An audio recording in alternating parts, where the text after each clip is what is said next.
Oh, I knew looking at the camera. Is that what I'm? Okay, I just want to make sure I'm here, bro. You good now? Yeah. You sure? Yeah, let's get it, bro. All right. You ready? You ready for this?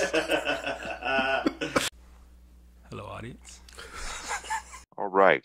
CPGM Juice of Couch Potato General Manager, YouTube channel, Couch Potato GM, website. Joining me, we have a special guest, Damian Parsons. You may have seen his work on Fan-Sided Network, either writing for the Bengals. I think you're currently writing for the Cardinals, if I'm not mistaken. And then, of course, you're also working with Crocker Report. And Damian, I'm glad to have you. Appreciate you joining us. I mentioned Crocker Report. You cover the draft for Crocker Report. I'm an adamant follower of your work on Twitter and what you've written over the years. And I'm glad to have you on this platform, man. I really wanted our audience to get an opportunity to kind of get your insight, particularly as it pertains to the NFL draft and the scouting you do, the diligence that you show in terms of scouting those prospects as they make that transition from the collegiate game to the NFL game. So before we actually get into the 2021 NFL draft, I wanted to bring up the Rush Report. So I know you're working on something. Tell us a little bit about that. Yes, sir. So the Rush Report basically is best way to describe it is going to be similar to Matt Harmon from Yahoo Sports, Reception Perception. I had him on the Croc Report podcast about a month or two before the draft, and kind of we talked about it off air. There isn't anything completely analytics based with film to really break down running back coming into the draft. You either have the analytics crew that have their spreadsheets and that's it, or you have the film grinders who just watch film and that's it. Sure. But for me, from the running back perspective, it's much more complex than saying RB1, RB2, RB3. Is more so what schemes do these guys fit? Where are they best utilized? Travis Etienne, to me, I tell people all the time, he's a better fit for an outside zone scheme. Sure. Get him on the perimeter rather than inside zone, A-gap power, things of that nature, trying to run him up the gut, because that's not really what fits a skill set. More so than you look at, a guy like Najee Harris, he's a little bit more versatile. You can put him in the zone scheme, in the inside zone, out of shotgun, out of pistol. You can run him on the inside zone, the outside zones as well as running him between the tackles as a true hammer. Same thing for DeVonta Williams. So my rush report is going to be pretty much I'm going to chart I'm going to do 10 backs in this class coming up. And I'm going to chart them every run on all the film that I have on them and, pretty much categorize it. Okay, outside zone left, outside zone right, inside zone, power, whatever the case may be. Chart the play, the actual play type, as well as how many yards they gained on that particular play.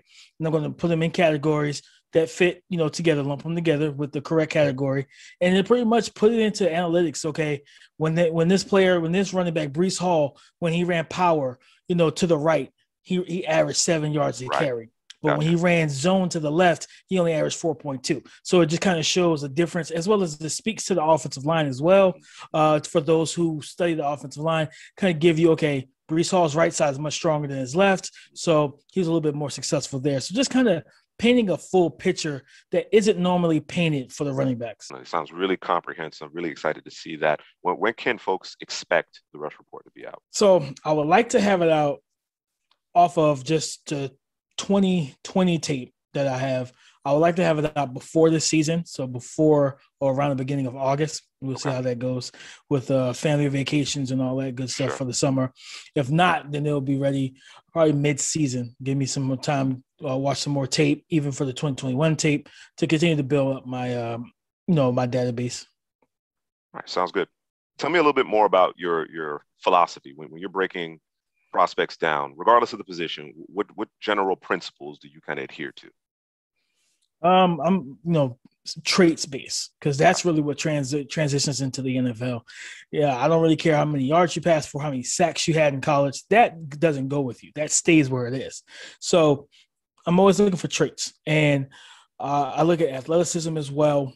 I'm looking for technique. What kind of player are you? Are you a technical guy who literally, for like pass rusher?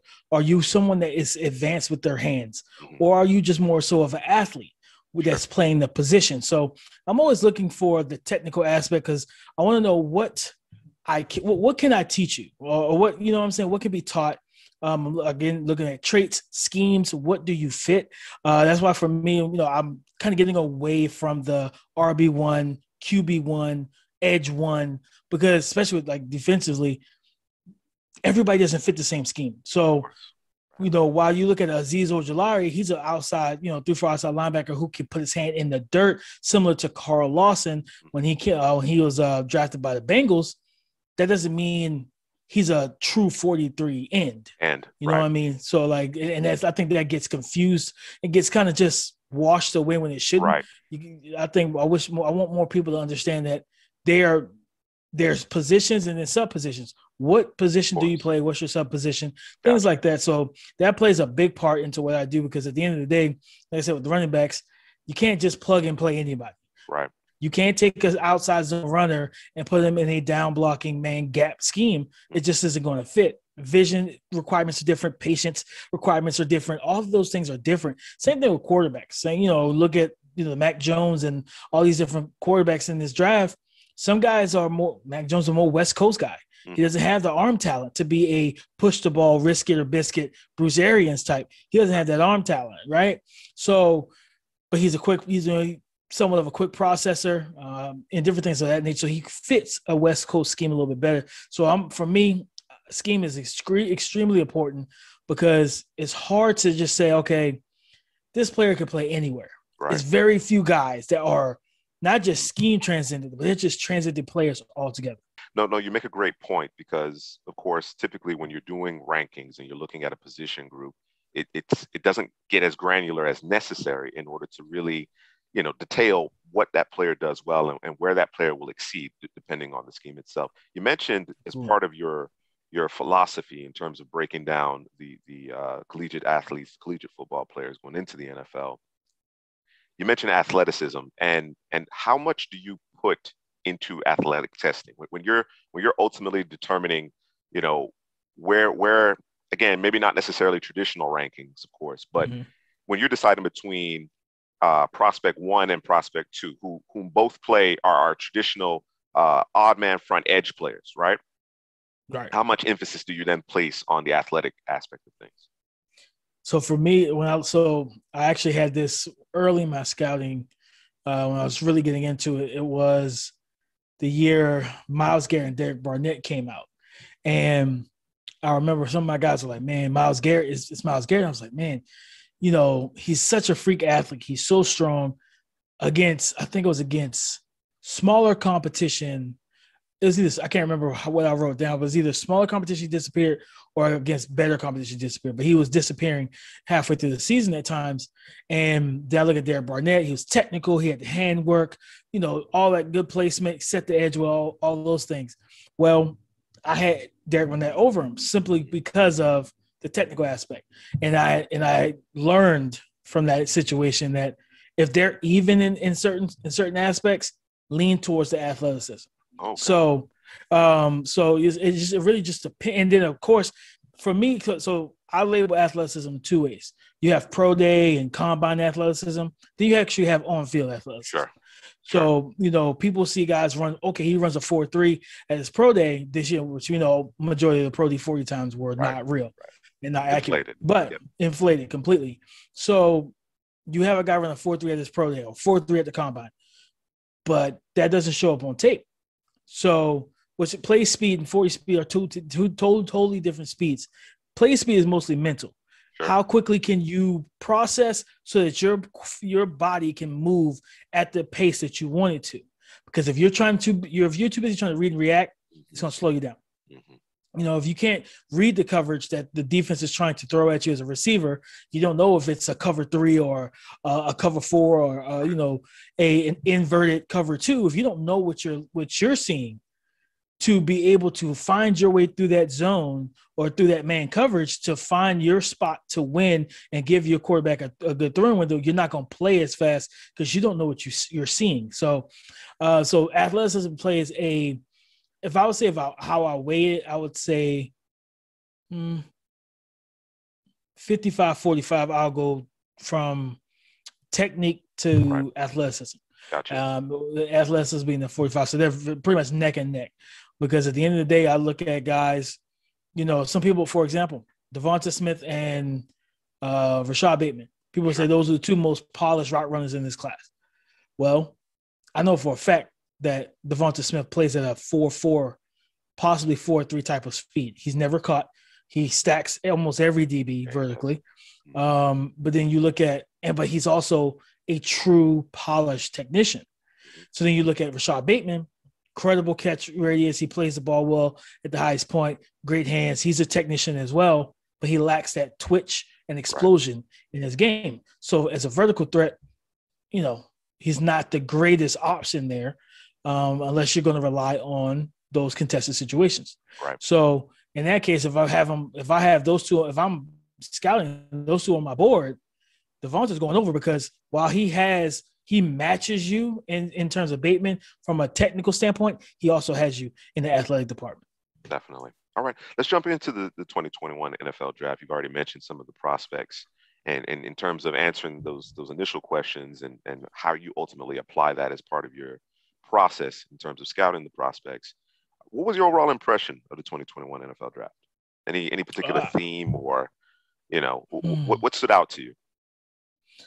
This was a great class coming in, in multiple areas, multiple positions. Good depth at quarterback, which is becoming the new norm now. Sure. To be honest, the wide receiver class was ridiculously talented and deep. Offensive line, one of the best offensive line classes we've seen in quite some time. And the trend that I saw that took place was teams were willing to allow the offensive lineman to fall down the board. We saw Tevin Jenkins slip to the second round.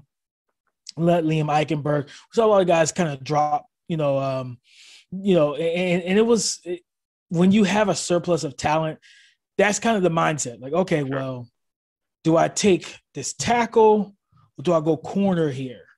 Well, there's a lot of tackles, so I'm gonna go corner.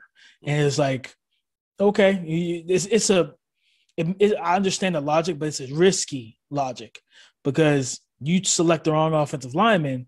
Now your quarterback is being pressured. You can't get any movement at the line of scrimmage in the run game. Those things matter. Those things are so important. So it's like, you gotta be diligent and know what you're getting because what you expect to happen. You expect, okay, it's gonna be a really good quality offensive line in round 3. Mm-hmm. You're gonna get more of a developmental because that's how it ended up turning out. Right. And teams were like, oh yeah, I'll wait to round 3 and 4. Then round 3 gets there and it's kind of slim pickings now. The top talent's off the board. Yeah, you waited too long. And now you got to grab a guy, hope your offensive line coach is good enough to develop him and get him to a point where he can play and be a starter. If not this year, most likely not this year, but next year. Right. And if you needed an offensive lineman this year, that's not the best strategy to use. So that's kind of how that was the trend I saw. Running backs, it was kind of, this wasn't a great class per se. Had quality depth. You got a lot of number 2 guys that could come in spots and roles. And, seeing Trey Sermon come off the board at 3, at the 3rd round, being the RB, he was RB4, I believe, because DeVonta, Travis, and Najee went first. Yep. It kind of caught me off guard seeing him go where he went with San Fran, but it was a perfect scheme fit, completely perfect scheme fit. And the value was there as well because he gives them RB1 type of ability. If Kyle Shanahan says, hey, I want to go with a 1 to 2 man back system rather than running 8 to 10 guys in the backfield. Granted, some guys have been hurt, so I know, but he's kind of, he's got to find the right ones, find the right 1 and 2, and I think they'll be really rolling with that offense. But that was the other thing, seeing Kenneth Gainwell fall to I think it was a 4th round or whatever to Philly. Seeing Kylan Hill, who was from a trait standpoint. In all honesty, to me, he was a top 5 back traits-wise in this class. He gave you everything: pass protection. He can run out. He can run routes. He can leak out of the backfield. Great hands, and he is a really good runner. He gets a little overrushed. He rushes himself and kind of messes with his vision because he's trying to get out of the backfield so quickly. Sure. But that's something you could teach. You can coach that up. Like, hey, take your time. Let the blocks do that. Let these big boys do their job. And then you could take that burst. But he has everything to be an RB1 if he fell to the right spot. He fell to Green Bay. We'll see how that turns out for him. So that was kind of the kind of trends I saw. Offensive line that teams allowed them to kind of slip down the board a little bit too far, and then the running backs kind of going further after number 4. It's kind of the kind of weird landing spots in the way. A couple guys, but overall, it was a really good class. I can't agree with you more with respect to the offensive line and just the way the 32 teams kind of approached that aspect of things. And Couch Potato General Manager, we are big proponents, man. We want that position group not to be competent, but a position group of strength. You know what I mean? I think it all starts up front on either side of the ball. So watching how a number of teams just basically said, you know what, we're trying to score points, so we're going to, push those skill position guys on the perimeter up the board a little bit more and pass and try to take advantage of the depth along the offensive line. But in some instances, like you mentioned, they got burned, and where they would have had a starter, a guy that could come in and contribute immediately, they're probably looking at a guy that won't necessarily be able to hold up until they get some more coaching. They're able to keep that weight on their frame, whatever the case may be, looking ahead into 2022. Absolutely. Of course, this particular class was headlined by the bevy of quarterbacks, right? So you had pretty much a consensus top 5. You know what I mean? Among the first 5 quarterbacks that came off the board, they all came off the board within the first 15 selections. What's the one guy, or who is the one guy that really gets you excited? Like I said, for me, I always mention the top 4. Everybody would get frustrated. I wouldn't mention Mac Jones up there. There's a reason for that for me. But the guy I'm really excited about, man, Justin Fields. Me too. It gave me the Deshaun Watson vibe of him falling, watching guys that, matter of fact, not just Deshaun Watson, but Pat Mahomes too, because Deshaun and Pat Mahomes sat there and watched Mitchell Trubisky go before them.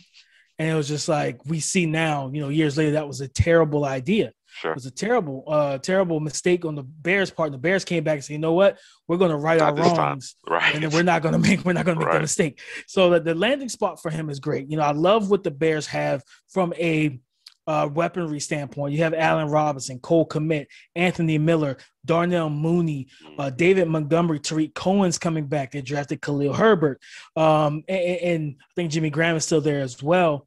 Then you also look at the fact that the offensive line is solid. And then they did a great job going and getting Tevin Jenkins on day 2, which was, to me, I'm looking at the Colts like, you draft 2 edge rushers, you need a left tackle. That would have been the perfect guy, especially for your power run game. Putting big Tevin Jenkins beside Big Q, that's nasty right there. So I felt like that would have been a better situation for them. But for Justin Fields, they improved the O-line, good run game, like versatile weapons and supporting cast. And I think once he's in that offense and that offense is gelling, we're going to see something special.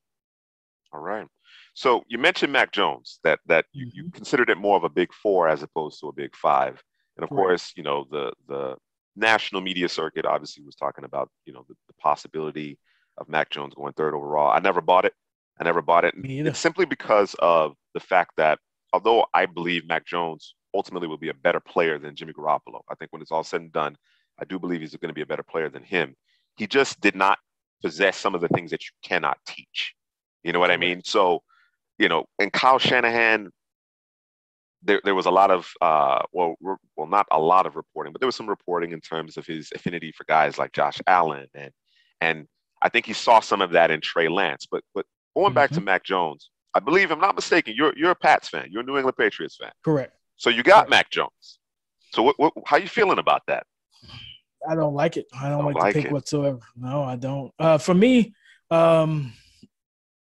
and the reason why I don't like it is because an elite prospect in Justin Fields that we just talked about. I get that. Fell within 4 picks.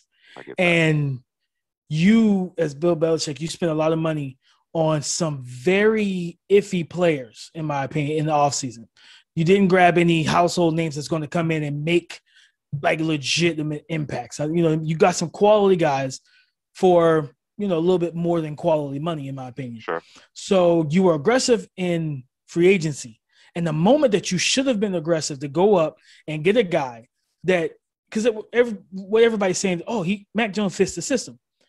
This was the whole argument with San Fran. And my kind of argument is this: I don't want a system fitter. I want a system elevator. Sure. I want somebody that can come in and while he can grow into my system like a glove, I want him to break through the glove. I want him to take this offense, somebody that can put the offense on their shoulders and lift it up. And for me, when I looked at Mac Jones, he's an anticipatory thrower. He's a timing and rhythm guy. Everybody says, "Oh, he's Tom Brady." He's not Tom Brady. Like I get it. He moves the pocket well. He's got good feet, good sense and feel in the pocket. Similar to Tom Brady. Difference is Tom Brady had a much stronger arm. Tom Brady can make those drive throws in 20-degree weather with the wind blowing. It didn't matter. Tom Brady had that arm to not because people think about arm strength. They're like, "Oh, Mahomes, Rodgers, Josh Allen throwing like 80-yard bombs, right?" But those tight window throws in the seam that we see Brady make off a play action to Gronk right down the seam, we see him do it for years. That's so. The way I look at arm talent is from a strength standpoint. You have velocity, which is what Brady had.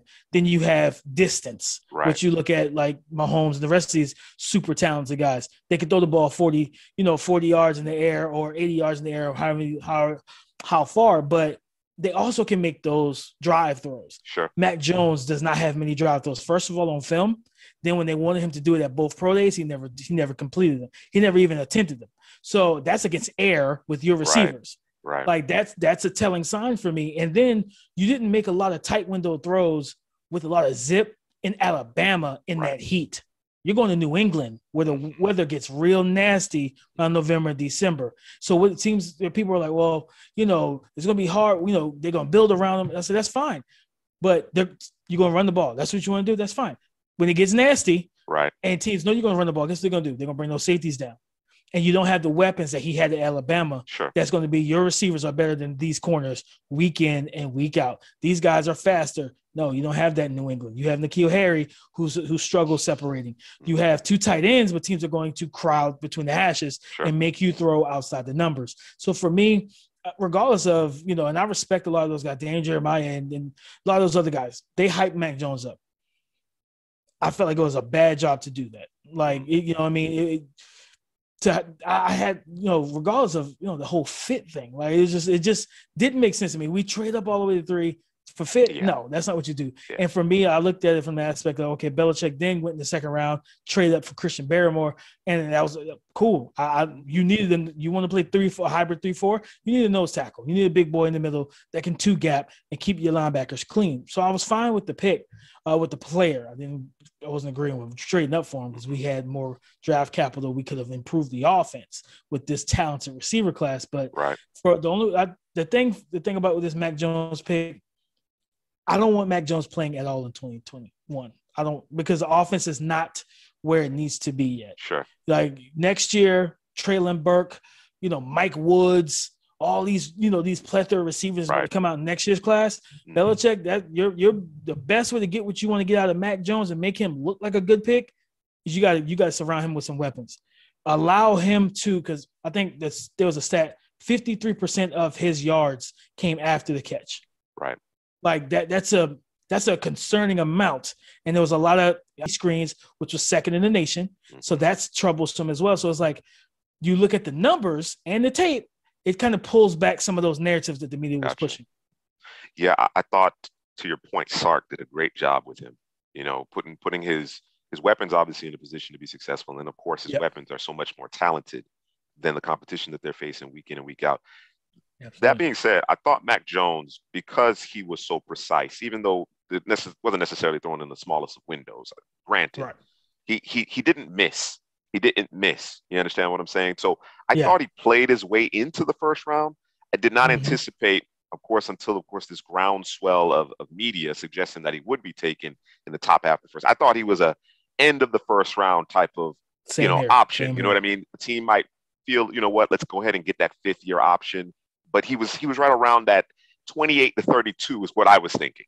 You know what I mean? Yes, a team trading back into the first round to maybe acquire a Mac Jones. That's what I thought going into the draft. But of course, I felt like a team like Washington would have been perfect. Sure. You see what they've done. Yes. This offseason. You have Terry McLaurin. Then they drafted De'Ami Brown, another vertical threat.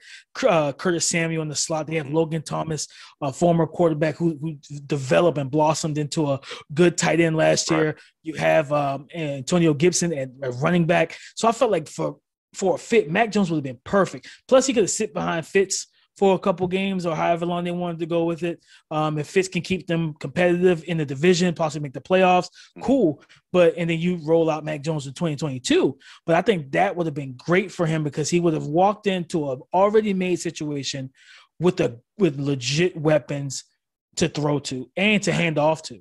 Sure. He would have had that cast that, like you mentioned before, definitely. Part of the draft that got a lot of attention as well, beyond the quarterbacks, was what would the Bengals do with the 5th overall pick?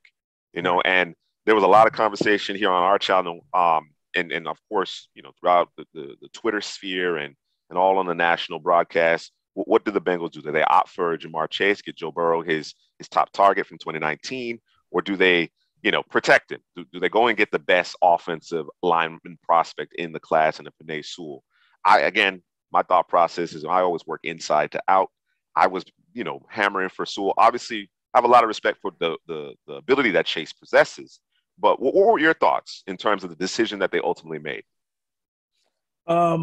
Chase is, for me, Chase is an outstanding player, but I would have went with Sewell. I felt like it was a mistake in a way, mainly because, like we talked about earlier, how teams were playing the board for offensive linemen.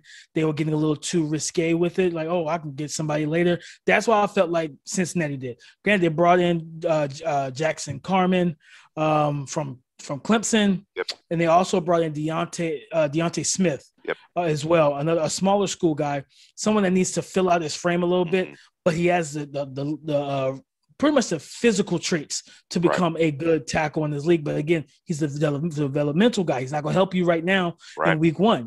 You know what I mean? And for me, I think about it, people like, oh, well, they needed a receiver. I will flip it to the Chargers. Look what they did. They drafted Rashawn Slater. They doubled down and got receivers and pass catchers later on.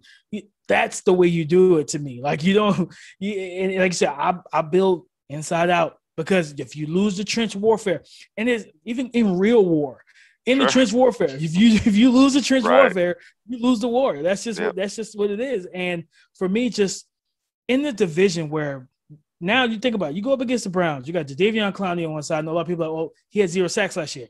He didn't play against opposite of Myles Garrett.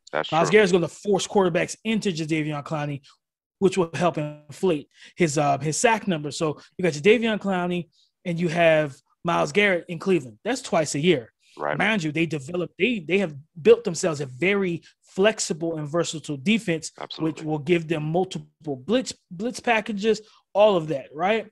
So then you look at Pittsburgh, TJ Watt, Alex Highsmith, Cameron Hayward, and Stephon Tuitt. That's going to be rough on that offensive line. That's going to be really rough on Joe Burrow on that offensive line. Then you think about the Ravens. Now, granted, the Ravens don't have a true edge rusher that's going to scare you. What's going to scare you is the fact they can play man-to-man coverage and run cover 0 and blitz everyone else, which is exactly what they did to Joe Burrow, had Joe Burrow running for his life last year. So for me, I get it. Joe Burrow most likely lobbied for Jamar Chase, and that could be to his detriment. Because the thing about it is you can't make those splash plays that you made at LSU if you don't have time. You know what I mean? And this isn't college where you just can step up, run around, and your athleticism really opens up windows for him. Against Cleveland, that's Denzel Ward, Greg Newsome II, Greedy Williams, and that secondary with that pass rush, it's going to be difficult. Against Pittsburgh, same thing. Against the Ravens, it's even worse from a secondary standpoint. You got Marlon Humphrey and Jimmy Smith and Marcus Peters. And so they could play physical press man coverage with Jamar Chase and the rest of your receivers and force you to hold the ball as they send everyone else and they send the house at you. So I think, like I said, they picked a really good prospect. It just, with the guy that was available, because I'm really high on Sewell, but the guy that's available, and I tell people, it's not just about Joe Burrow. Joe Mixon's back there too. Correct. And we brought in Riley Reif. Riley Reif he's a Band-Aid. Yeah, there's no disrespect to him. He's just a Band-Aid because what you're going to try and do is run the ball against some of these physical fronts. You need somebody that can match them from a physicality standpoint. You don't have that at tackle. And I always tell people the tackles, I'm more comfortable having 2 bookend tackles, because what that means, I can combo block on the inside. Because I could take my center and my guard and double team one man and let my other guard go one-on-one. But when you have poor play to average play on the end, that's a little different. Now you got to keep a tight end and lessen how many people. And Joe Burrow's really good with everyone spread out too. Right. Definitely. You won't have to pull somebody back in the block. Absolutely. And of course, I think the point you made with respect that Penei Sewell, obviously, when you think of Chase and you think of the receiver, you think about what that does for your passing game, what that does for your quarterback. Ultimately, considering the fact that he had a season-ending injury last year, the initial thought is, well, Sewell is just going to be brought in to protect, right? But to your point, it's about the running game as well, which also protects your quarterback, which also makes the quarterback's job easier. And I think that gets lost among some of the Bengals fans. You know, they have pushed back, though. They have pushed back because, like I said, we've talked about this a lot on this channel, and they've talked to, you know, Jackson Carman, who has ability. Don't get me wrong. I think a move inside obviously will help him.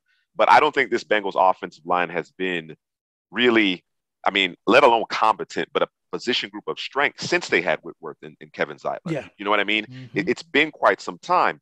And like you said, Deontay Smith is not going to help you in 2021. He's not. Unless he's pressing to duty as a swing tackle. And he might get ate up because he's not quite there yet. He's still a bit raw, you know? So, yeah, I really agree with you in terms of I would have opted for Sewell as well. But I really agree that it goes beyond protecting Joe Burrow. Obviously, it does. It covers that as well, but certainly it goes beyond that. Riley Reef is a improvement to Bobby Hart without question. But you said, this is a short-term type of fix. And Riley Reef has maybe one or two above-average seasons under his belt. You know what I mean? He's been in the league for an extended period of time, but he's been average at best. He's not a mainstay by any stretch of the imagination. So, speaking of Ja'Marr Chase, do you have any reservations about Ja'Marr Chase?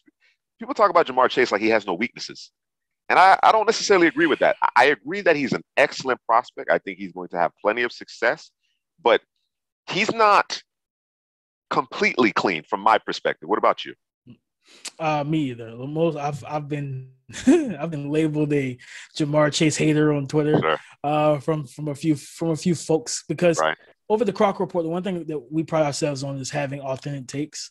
We're not going to just pound the table with the same takes that you see on TV.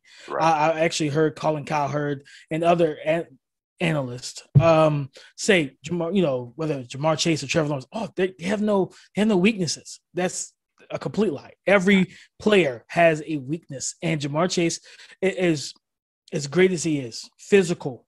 That's why for me, when my comp for him was Steve Smith Sr. from the Panthers. He's, you know, thick, strong, well built, and plays with that type of physicality in his game. The difference was Steve Smith was much more twitchier, much more sudden, and much more explosive. When I watch Ja'Marr Chase, he has the speed. He has the explosion. You see when he catches passes underneath and he can kick it into gear and take it the distance. The problem is at the line of scrimmage. He lacks suddenness. He lacks twitch. He's not a great hand fighter against press. His chest is always open. It's like his chest is 7-Eleven. It's always open. And DBs, it's like he welcomes that physicality. You see him against people like, oh, look what he did to Trayvon Diggs. Trayvon Diggs is a smaller corner compared to him. Look how it was against. You can pop on the 2019 tape against Alabama. First snap against Patrick Surtain, got jacked up immediately. You know, you see it not just in that game. Cam Dantzler did it to him. Parnell Motley had success against him from Oklahoma. And even AJ Terrell, a lot of people really try to use that game to really go after AJ Terrell, but AJ Terrell was in phase almost all the time. And that's the one thing. Exactly. And that's the thing for me is like, if these college DBs can stay in phase as much as they have been with you, will that change in the NFL? Right. I don't think so. So it's like, okay, as great as he is, I think you have to get a little creative with him. I view using him similar to CeeDee Lamb because CeeDee Lamb had some of the same issues coming out. Wasn't great against press coverage. Wasn't twitchy or sudden at the line of scrimmage either. Played against a lot of off coverage. Mm-hmm. You know what I mean? And a lot of zones in the Big 12. So what did Dallas do? Is like, well, we have Amari, we have Gallup. Those are our 2 outside guys. Throw him in the slot. Get him to get matchup against safeties and linebackers and have fun with it. And that's how you find that success. I do think that he can be successful on the outside, but he has to fit. Like, I don't know if he's ever going to be twitchy at the line of scrimmage. I'm going to be honest with you. I don't know. I don't think he will. But if he can at least get better with his hands and be a little more sudden, he'll be fine. Okay. All right. He actually patterns his game after Dez, and that's kind of my confidence. He's a smaller Dez. He wants to play like Dez. You can see the number that he wears, the towel, that he carries on his weight. You know what I mean? You see a lot of Dez in him, but Dez was 6'2", 225.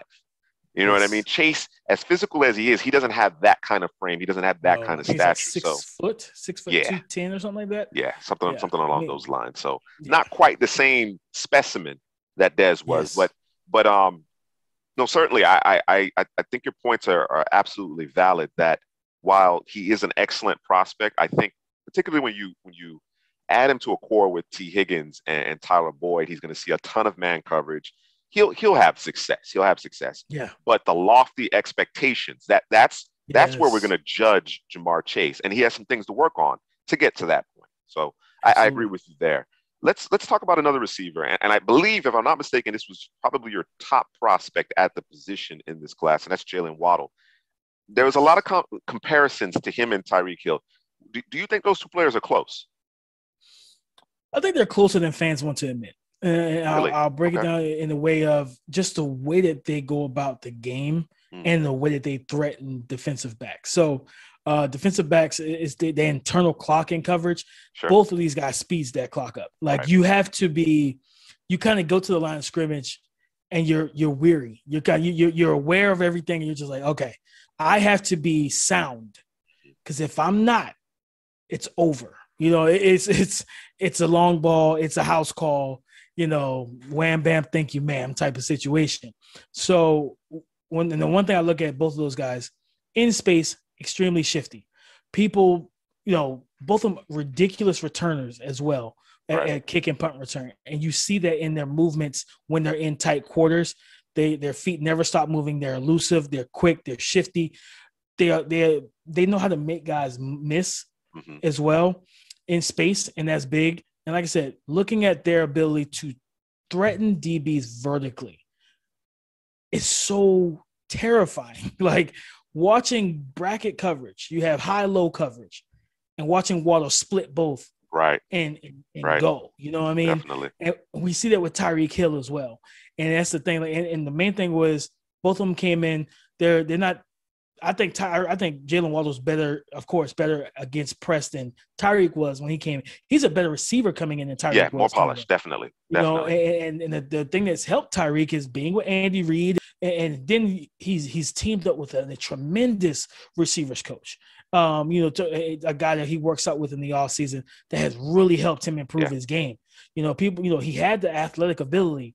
He just had to add the rest of the pieces to the puzzle, and he's done that working with his trainer every year in the offseason. So that was a huge part to what he does. But like I said, to me, I think they are a little. I wouldn't call Waddle. To me, Waddle was a shiftier Will Fuller. Okay. And that's the way I looked at him. He was a guy that, again, similar to Tyreek Hill, you throw a smoke screen to him, he makes the first guy miss. And if you don't have even if you have a good angle, he can still beat it. So, and that's the thing. It's just they're field flippers. They are game changers. It's literally to the point where you kind of look at it like the 3-ball in the NBA. You look at Steph Curry and a lot of these other shooters, and it's like, okay, you got the perfect defense call. Like, okay, we're going to surround you. They come off a screen and they just throw it up, and it's money. And it's just like, that's deflating. So it's like, okay, I got the angle on him, coach. I got the angle, and he outruns your angle. He's an angle beater. And it's just like, it's deflating for a defense to think that you have corralled a player just for him to make two or three guys kind of miss, and then he takes it to the house. And it's just, that's the terrifying part. The play, the big playability is there. And I wish we could have seen them run the 40 because, to be honest with you, like I said, a lot of guys their play speed and 40 speed don't match. I promise you, Jaylen, his would have. Concerned about DeVonta Smith's weight at all? Nope. Nope. That's it. Nope.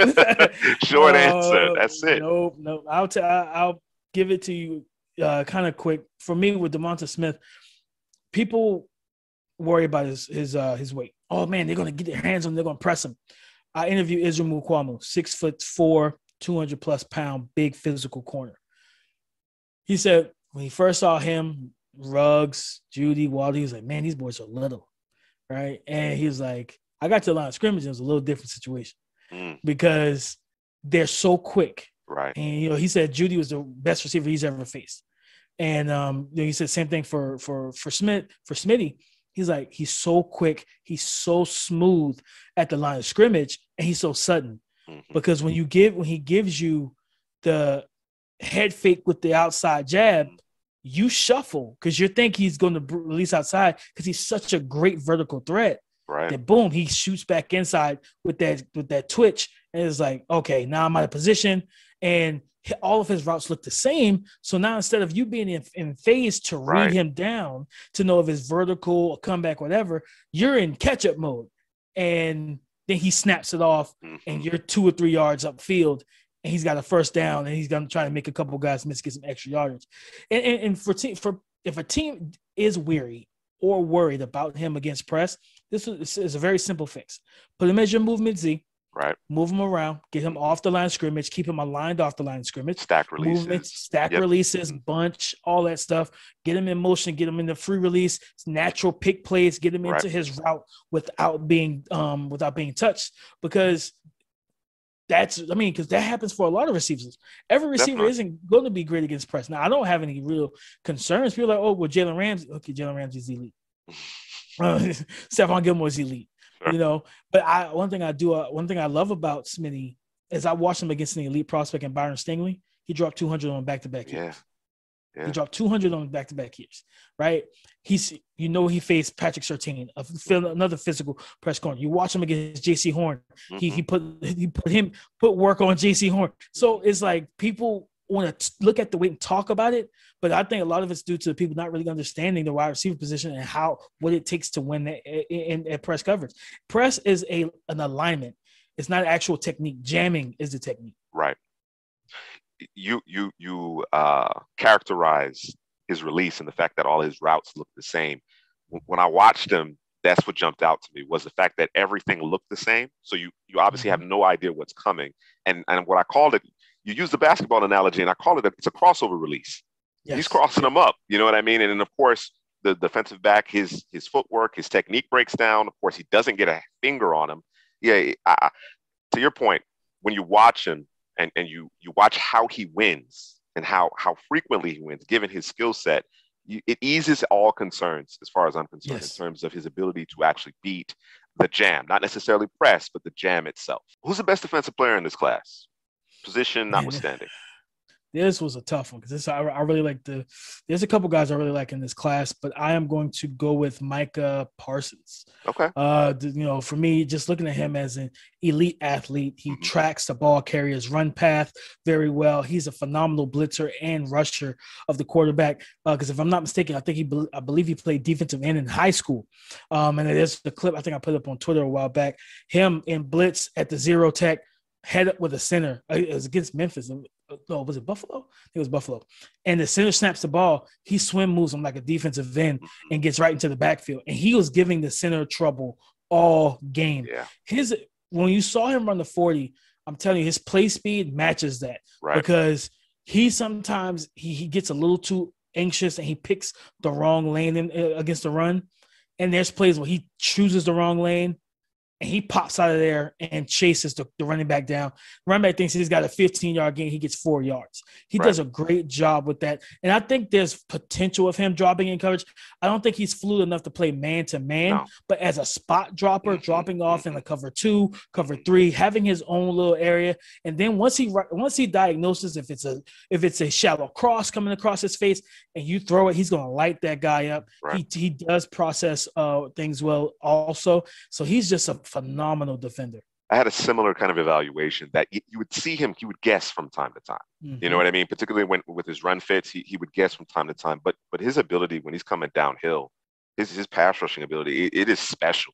It's special. Yes. And you talked about traits and putting players in the appropriate system to have success.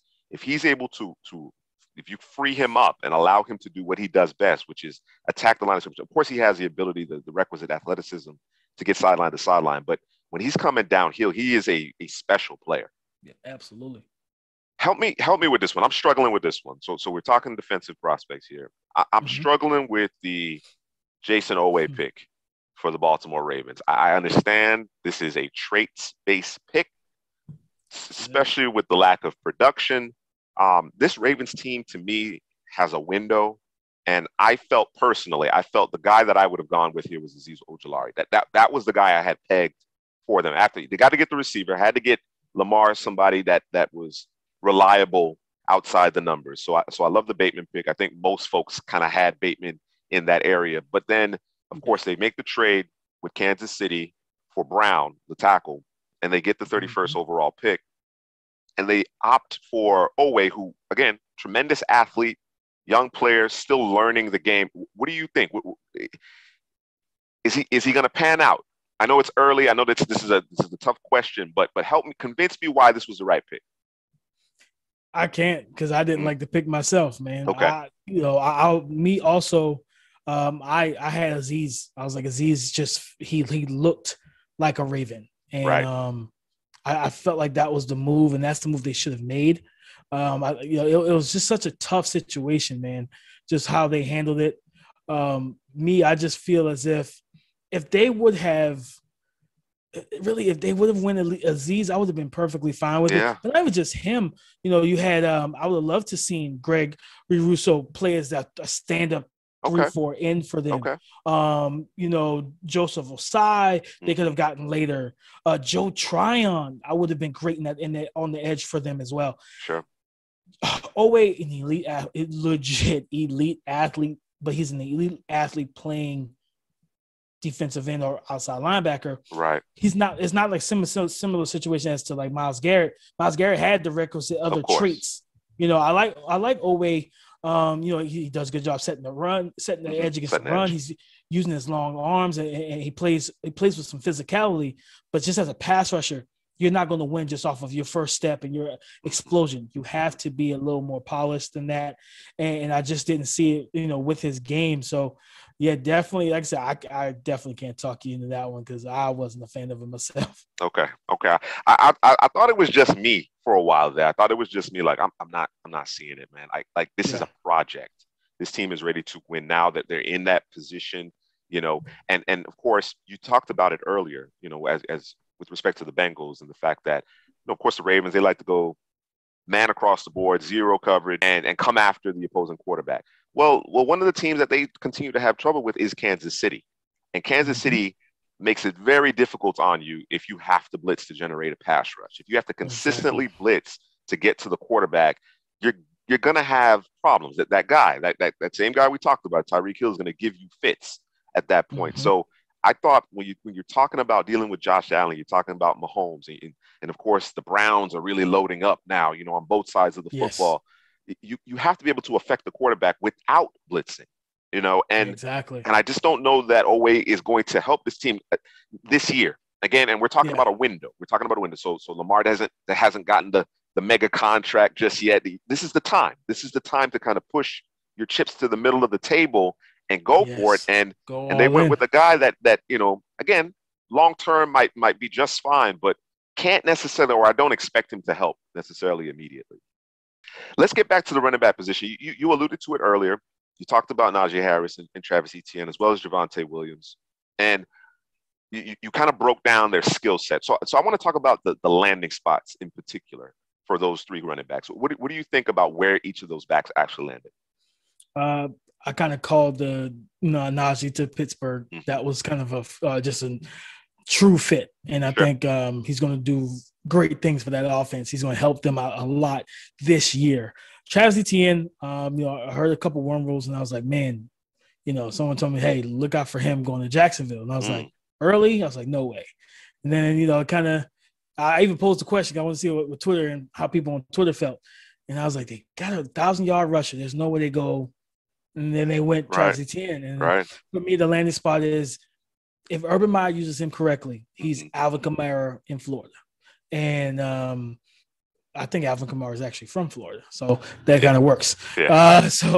I think he's Alvin Kamara back in Florida, rather. So you use him in a similar style you use Alvin Kamara. You don't want to give him the ball as a runner 25 times, but you can give him 25 touches with 15 carries, 10 targets, and 10 receptions, and you use James Robinson as Mark Ingram. That bruiser between the tackles, soften up the defense so that when you run the ball with Etienne, these guys are a little bit slower because they're a little bit more tired, a little bit more fatigued from dealing with the battering ram that is James Robinson. Now those rushing lanes, the overflow defenders are a little bit slower to the point. It's bigger lanes, bigger alleys for Etienne, and you get that Ferrari on the open lane. You let him hit 0 to 60 and let him get going, right?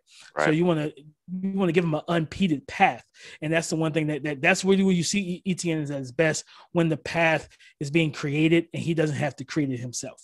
Gotcha. It's a little different, you know what I mean? If you're looking for, you're playing against a defense, you're gonna have to run between, you have to run and drive that vehicle into a vacant lot, and you have a fence there. You're gonna use James Robinson to break that lock, break that fence. But I want to test things out. I want to get on the runway. That's when you use Etienne, because Etienne, you don't take a Ferrari to break through that gate. You take the big F4 F-150 and you do that with it. That's how I look at that situation. And of course with DeVonta, he's going to pretty much make Melvin Gordon expendable next year. That's going to be his backfield. Like he closest thing to the total package, similar to Najee. Najee actually runs much better routes. Both of them good in pass protection, great, good hands. DeVonta just doesn't, like I said, he just doesn't run a ton of routes out of the backfield. That was Michael Carter's job. But man, I'm so excited to see him in Denver, because to me, I think if they feed him and Melvin Gordon and different things like that helps Drew Lock tremendously. Yes. Especially with the improvements they made on defense. Like Drew Lock has no excuses coming in 2021. As long as everybody stays healthy. Absolutely. Of course, there's been a lot of rumors about, Aaron Rodgers potentially going to Denver. They traded to bring in Bridgewater to compete. I thought they should have drafted Justin Fields. I love Pat Surtain, but that would have been a lot of fun. That would have been a lot of fun. With him up there with those, because if they played in the dome, Mac Jones would have been perfect for them. Sure. The offense is ready made. Yes. And that's the biggest part about that. So, I'm with you all the way there. Who's your favorite running back in this class, not named Harris, Etienne, or Javonte Williams? Trey Sermon. Okay. It's a toss-up, actually. Trey Sermon and I love Colin Hill, man. Okay. And I really wanted him to go to Arizona because he would have been perfect along with Chase Edmonds. But Cliff Kingsbury thinks he's going to be able to run it with James Conner. I suggest that he looks back at the past 2 years of film to decide that is not the case. Right. But maybe go call Houston or Jacksonville and try to get Carlos Hyde, because that's a much better fit. And that's a guy that can get you, honestly, Carlos Hyde in that offense can easily get you 1,200 yards rushing, legit, and 10 touchdowns. That's not what you're going to get out of James Conner, in my opinion. But I'm going to pick Trey Sermon. Trey Sermon, man, just wide running base, physical, great core strength, good. His vision is good. He's a zone runner. He fits that scheme perfectly. Good in pass protection, reliable hands as well. He just does so many things well. He doesn't have the elite long speed, but that I've been really kind of pushing this as of late, because it's part of my process now. Studying running backs, I don't really care about the 40-yard dash. I care more so about the 10-yard split. Sure. How How explosive are you in 10 yards? Because that determines if this inside zone can go for 40 or if it's going to go for 15. Got it. And if you can be explosive from the line of scrimmage to 10 yards up, you can get through the first wave of defenders, get through the second level, and now we can have some fun and get you in the open field, and let's see what we can make shake there when it's you and that safety, and every safety is an tackler. So it's like, okay, is this a business decision for you, or are you going to be able to make the play in open field? Gotcha. Top two prospects or two favorite prospects from day 2 of the draft. So rounds 2 and 3. Elijah Moore to the Jets. Yep. And Javon Holland to the Dolphins. So I was sticking with the AFC East there. Javon Holland basically gives Brian Flores his version of Patrick Chung, a big nickel defender who can play some too high split zone safeties, but he can come down, play out. Listen, put on the tape of Oregon versus USC 2019, and Javon Holland looked really good against Amari St. Brown. They battled all game, and an SM man coverage in the nickel in the slot. He's extremely intelligent. Very trustworthy eyes. He does not fall for all the orbit motion, jet sweep, ghost motion. No, he sits and he fits very well also. And he's just a smart, heady, physical, just great, good football player. He's just a good football player. And that's what Brian Flores wants. Elijah Moore, he's going to be pretty much the heir apparent to the slot to Jamison Crowder. Yep. And what I think he ran like a 6 something in the 3 cone or whatever. His change of direction skills are elite. Change of direction skills. His speed is legit as well. Good burst in and out of his breaks. Maybe the best double move runner in this class. He sells his double moves so well. Full body movement. He runs with physicality in his routes, great hands. And for a guy that's sub 6 feet tall, he plays the ball at the highest point with no fear. I love Elijah Moore. All right. Give me 3 more prospects from day 3. Des Fitzpatrick going over to Tennessee. Losing out on Corey Davis, and you lost John Smith. Right now, it looks like the cupboard's bare for AJ Brown. So this could be the year where we see a lot of double and bracket coverage for him to can limit him, especially when his passing situations. Des Fitzpatrick brings a guy that can go up and climb the ladder. He has good speed to be a vertical threat, good hands, good length as well. And he's a pretty solid route runner also. And I think he will see a lot of one-on-one opportunities if he gets the chance to start opposite AJ Brown. I love Amon St. Brown for the Detroit Lions. They needed a receiver. Definitely. Absolutely. Not even arguably, they have the worst receiving core in football. Clearly. And that's because they let Marvin Jones and Kenny Galladay walk just so that they can say we're resetting. I don't understand the logic. Right. Especially when you bring in Jared Goff. You want him to feel comfortable. Like, hey, we didn't draft your heir apparent. We could have.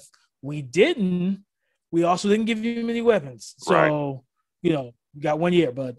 So that's just kind of if I'm him, that's the message I'm receiving from the Detroit Lions brass. But Amon-Ra can step in, kind of be a movement receiver in the slot, in stacks, in bunches. I don't know if he's going to be somebody that can threaten vertically on the outside much, but man, he's a really good receiver, really good football player, runs good routes, and he's going to really help between the tackles. Between the hashes.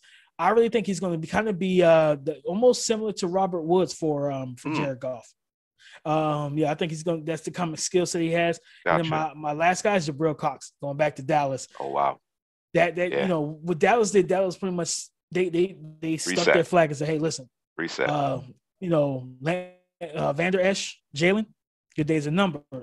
We went and got 2 athletic young guys that's going to be on contracts. They have 2 uber athletic linebackers. Jabril Cox is the guy that can play the overhang. He can play head up to tight ends. He can cover in man-to-man.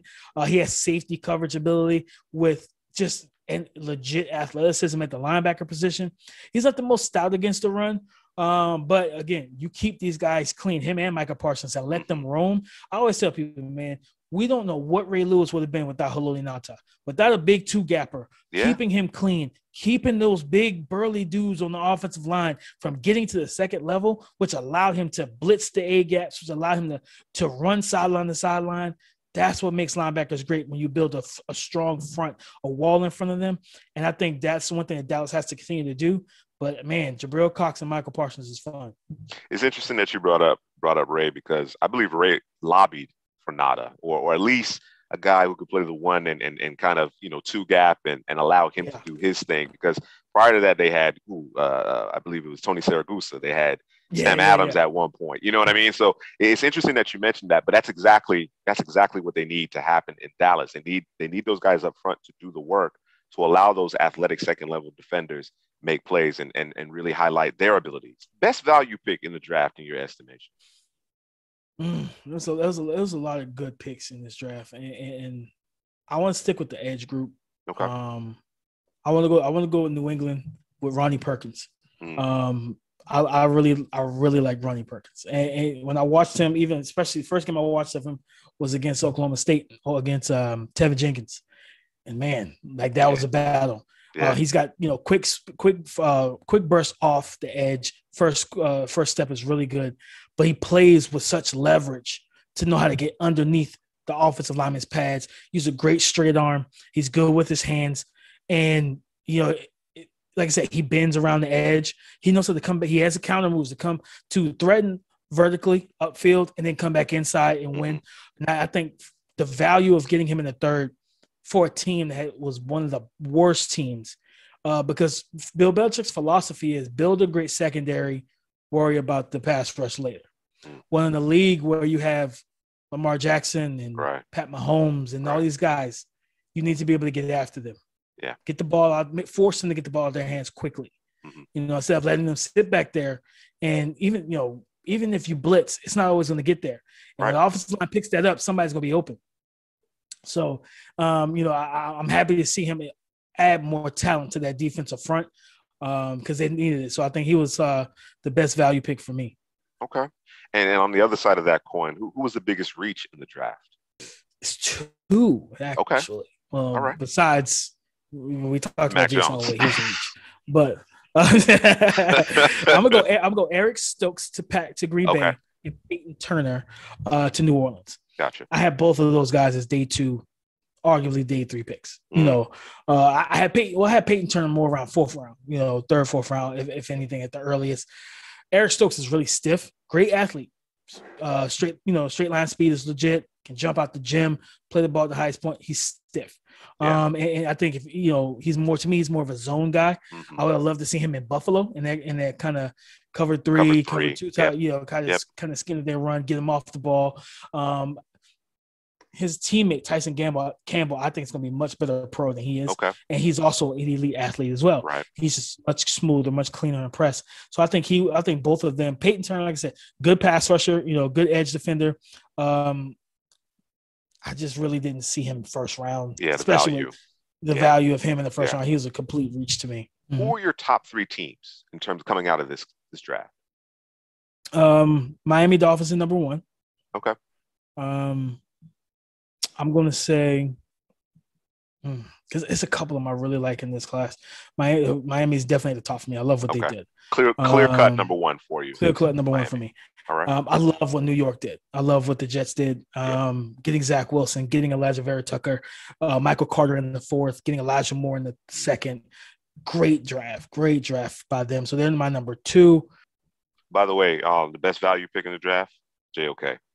As far as I'm concerned. Oh, yes. JOK, man. Like yes. I get it. With the way that things happened with the medical testing and all that. Like I get Micah Parsons. I get the traits. I get they're 2 very different players, right? So of course, so you can't necessarily. It's not an apples to apples comparison, despite the fact that they're 2nd level defenders. But just the ability, I think he does a better job of taking on blocks than Micah Parsons. As little as he is, or I shouldn't say little, as light as he might be for the position, he's more of the size of a safety. He's the way he can stack defenders, or rather stack the blocker, extend his arms, get him off of his frame, his ability to play in the slot. The guy that came to mind when I watched him was Levante David. And I know that not necessarily a apples to apples comparison either, but just kind of the Swiss Army knife type of ability, and the fact that he does so many things well, or rather at a high level. That's the player that kind of came to him. Be a little undersized, for what they're asking him to do, but he's so effective at keeping defenders off of him and understanding exactly where he needs to be. There's no guessing happening with JOK. He's diagnosing it, he's seeing it, and he's filling, he's making the play. And then of course, when you see him out in the nickel, like he's like a corner, you know what I mean? I'm like, okay, this guy's on a different level. So that's my guy. That's my guy. That's an obligatory. I forgot about that's my guy too. I forgot about him. That's an obligatory JOK plug because I've been pounding the table throughout this draft cycle for him. For sure. No, I'm with you. I like that a lot. The second team, I think, my third team finished that part off. The Denver Broncos. I was going between the Lions and Broncos, but I love what the Broncos did. Getting Surtain, getting Williams, Quinn Miners in the third, Baron Browning. Man, talk about value. Getting him in the third. Absolutely. It's crazy. They drafted Caden Stearns in the fifth, and then they double back down 12 picks later with Jamar Johnson. I think Jamar Johnson's a better player than Caden Stearns is, to be completely honest. And then getting Kerry Vincent from LSU in the fifth or sixth round as well. Like their whole thing that was this draft was a Vic Fangio draft. Yes, absolutely. He drafted a versatile tool belt. Like his toolbox has every tool in it right now, and he can throw out different packages depending on who he's playing. And it's like, and I get the idea, I get the mindset. We're playing Pat Mahomes. We need to be as versatile as possible. Right. We're not going to sit here and blitz you. You know what I mean? Yep. I could kick Bradley Chubb in and rush Baron Browning off the edge. I could bring in Jamar Johnson him and Caden Stearns as de facto linebackers. You know what I mean? To put them in coverage and drop them off to double team and watch with Travis Kelce as well. I love what he did. Add Jonathan Cooper late. Kerry Vincent, talking about an athlete. Somebody because I remember we go back to the AFC Championship game. Belichick put Keon Crossan, the 4-3, 4-2 guy. Wasn't a great cover corner, but he put him on Tyreek Hill and he kept a safety over top. Right. So he completely wiped out Tyreek Hill. Right. So that's what you do. You put a Kerry Vincent on Tyreek Hill and you keep Justin Simmons over the top. Take away that, and you do your best to take him out of the game plan. Right. Get physical with Kelce and try to disrupt him in the timing up front. Exactly. The thing about the Broncos, and I agree with you, when you take a step back and you look at the totality of it, and of course the defense being built in the image of Vic Fangio, it makes a lot of sense. It's like you said, versatile. You kind of have what we like to call Legos. You know what I mean? Yes. You can switch it up. You can build it. You can move things around, right? Yep. Justin Fields was on the board, man. Yeah, I know it, man. They're not the only ones. So tough. They're not the only ones, so though. Tough. Yeah, a couple teams passed up on them. Absolutely. What about the teams that did not fare well in this draft, in your opinion? Your bottom three. Oh, let's see. My bottom three. The Saints. Yeah, I not like their draft. Yeah, whatsoever. I wasn't a fan, and they needed it too. They needed that. They really did. They needed. I think it was what was it? 2017. The Lattimore, Kamara, Hendrickson draft. I think they had. Yes. They needed one of those, and they came up short. Yeah. My next. I mean, it was tough because they didn't have many picks. And I like two of them more so. I mean, three if they play them, but the Texans just draft. Like I said, I love Nico Collins. I'm a fan of Brevin Jordan as well. I do like Davis Mills, but it's just instant impact players, not many. Like I said, they didn't have the most draft capital either. And I'll be honest, I think my third. Yeah, I'm gonna go with Green Bay. I was not a fan of Green Bay's draft. I not totally. Not totally. Sure. I do. I like. They have some picks I like. I just felt like I said, Eric Stokes was a complete reach. And in my opinion, I feel as if you could have gotten him in the third. I really feel like you could have gotten him in the third. Are you more comfortable with Tyson Campbell there? Yes. Okay. Yes. Okay. Absolutely. Much more comfortable. I do like the Josh Myers pick. I love Amari Rodgers as well. The next couple picks after that, I like this Shamar Jean Charles pick, and then I like I said, having Kyler Hill. But again, I mean, it's just the fit. Like, I mean, I like the fit, but I'm actually going to talk about it on my YouTube channel coming up. That's one of the picks that I'm going to break down, is kind of give a little my insight of why I think they went with that pick and kind of where it could go, if everything goes the way that I believe they planned it out. But I think, for them, they could have, I feel like they should have went receiver round one, just go receiver round one. Whether that was a Rondale Moore or even Elijah Moore, you know what I mean? Like, yes, you take Terrace Marshall. Terrace Marshall. Yeah, you pick Eric Stokes over those three guys over those guys. yeah. I just don't see that. I understand. Don't get me wrong, but I feel as if they're trying to replace Kevin King with a more athletic Kevin King. Right. Again, it's one of those situations. To me, when you have a quarterback like Aaron Rodgers, you every year has to be all in. You have to push your chips to the middle of the table every single year. So if that means, you know what, we need to be more dynamic offensively, right? Right. Because we decided to select Jordan Love a year ago. All right, let's rectify that. Let's rectify that. Yeah. Let's go and get him a big time playmaker. Absolutely. Just to push us over the edge. We're not going to be able to stop everybody, every week, game in and game out. There are going to be times where we're going to need to outscore the opponent. We certainly have the trigger man to do it. Let's get beyond DeVonta Adams, you know what I mean, and make this offense a little bit more dynamic. Of course, they have Aaron Jones in the backfield, but as it pertains to their passing offense, at times, despite DeVonta Adams' ridiculous route running ability, it becomes easier to defend them. It becomes easier to defend them because you don't necessarily have a guy that creates that havoc in the short to intermediate necessarily. So yeah. I'm with you there. Before we wrap things up, is there anybody that you're really banging on the table for this 2022 class? I know you're already working on it, folks. Damian, I'm not sure Damian sleeps. I'm not convinced that he sleeps. I think he's always grinding tape. I think he falls asleep while he's grinding tape. That's exactly you understand right. what I'm saying? So, and I appreciate your ethic and your dedication to the craft, man. But who I know you're already ahead of the curve. Who are you looking at? Who's the guy? Who's your guy at this juncture in 2022? I've posted a couple clips of him recently. QB from Liberty, Malik Willis. Okay. I love Malik Willis's game. I actually was told that Quincy Avery, QB coach, QB trainer, works with Trey Lance, and Trey Lance is one of the strongest arms that he's seen. I was told that he actually said that Malik Willis has a stronger arm than Trey Lance. Wow. And that's saying something because Trey Lance has a cannon. Yes, he does.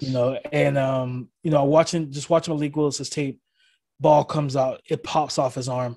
He's extremely mobile. Like I think he rushed for, if not 1,000, he was very close to 1,000 last year.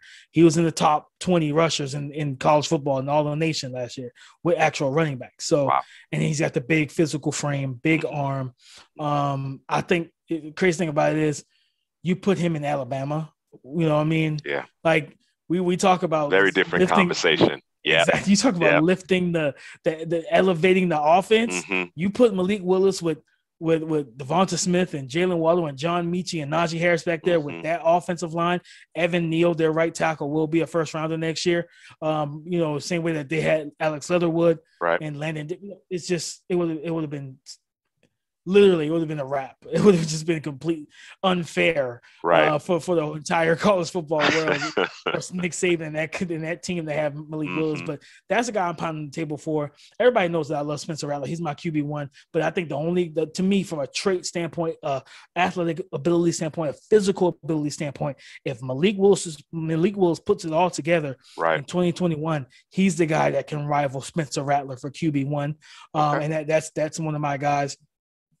I mean, like everybody knows who Kayvon Thibodeau is, so I can't bang the table for him as much as I would want to. I love Kayvon Thibodeau. But I'm not going to do that per se because he is someone that everybody knows about. But, man, when I tell you, honestly, looking at this running back class,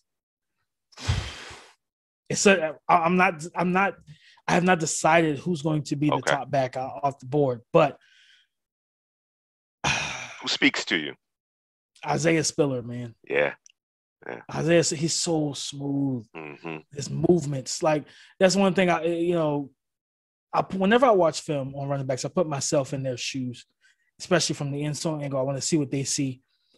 process how they process, Mm-hmm. and what would I do in this situation? That's why when I put the clip up of ETN missing that running lane, people who never played the position don't understand what I was saying. Right. It's like, yes, I get it. Tight end is leading blocking, but as a running back, you look, and if you pause it, you see ETN look directly at the open lane, and he chose to go into a crowded area. That's bad vision. That's bad decision making, if anything. Right. So once I take the handoff, or as I'm scanning the field and I see that open lane, I'm gonna press and then I'm gonna break Yes. through. You know what I mean? That's, I call it displacing, replacing. I want to get those second level defenders to jump into the gap that I'm pressing towards. As they jump in and become blocked, now I take what they vacated. So you vacate, I take. And that's the way I look at it from a running back standpoint. And that's why I was just basically trying to get to a lot of Jags fans. He's on the team now. So they're just like, that's their guy now. That's their guy. I'm like, hey, relax. Like, ETN's legit. Relax. I'm just showing you the insides of the vision of a running back. So Isaiah Spiller, though, man, like, and I love Breece Hall. Like, those two are battling it out for real for my top back. But again, I gotta look and see what schemes I think that they fit the most before I do anything. But when I watch Isaiah Spiller, strong, physical, he's got a good burst. Long strider. So I don't know if he's going to run the 4-4, 4-3. I don't see that in this game. I think he'd be more of a 4-5 guy, and that's fast enough. You know what I mean? But he runs with such great contact balance, such power and physicality up top. He absorbs contact. I really like his game, and I think he could be a very good pass catching back, in the NFL. Okay. Sounds good. You mentioned your YouTube channel, man, and I apologize we didn't talk about that at the top, but let the folks know where they can find your work on YouTube. So I will be launching. I'm actually getting some other things taken care of. It's going to be called Damian's Rush Zone. It won't just be strictly running backs. I actually have I'll be doing interviews on there with different analysts and prospects and different things like that. And, as we head into next season and in the next draft season or whatever.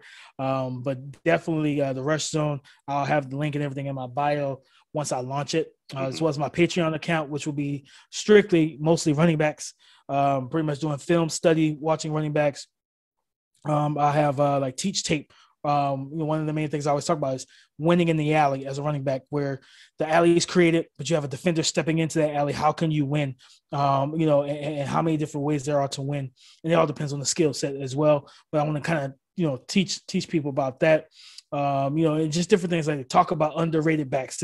I've literally gone probably about 10 backs deep for the 2021 season, and guys that no one's talking about. And that's the craziest part. And that's what I love. I love to find the guys that nobody really is giving a lot of publicity to. Right. A couple weeks ago, I stumbled upon SMU running back, which I love. SMU's receiver, Reggie Roberson. I'm a big fan of his, and it hurt me that he didn't come out in this class, but I think he's going to be at least a day 2 pick. Legit track speed, catches and tracks the ball well. Definitely keep your eye on him. I think it's Reggie Roberson Jr. is the name.